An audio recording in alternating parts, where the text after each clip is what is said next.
আসসালামু আলাইকুম দর্শক, কেমন আছেন? আশা করি ভালো আছেন। আলহামদুলিল্লাহ।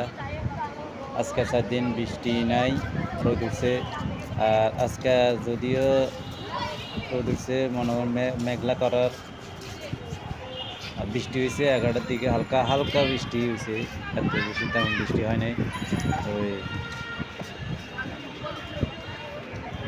আলহামদুলিল্লাহ, আজকে 4 দিন রোদে দেখা যাক, অনেক শান্তি লাগে।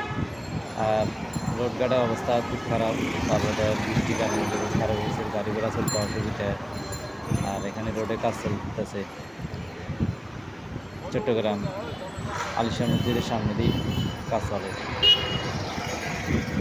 ওই অনেক গর্ত হয়ে গেছে, রোড অনেক গর্ত। এখান দিয়ে মসজিদের সামনে অনেক বড় গর্ত হয়ে গেছে। তো গাড়ি ঘোড়া চলতে অসুবিধা, মানুষজনও চলতে অসুবিধা। আবার এখানে রোডে পানি জমে গেছে। ওই পানি জমা বলে এখানে জোয়ারে পানি ঢুকছে। তো রোডে ফুল আসে। এখানে যে ড্রেনের দিয়ে বাড়িতেছে, আর রোডে কাজ চলতেছে, পিচ ঢালা দিতেছে রোডে। তো ঠিক আছে, ভালো থাকেন। আল্লাহ।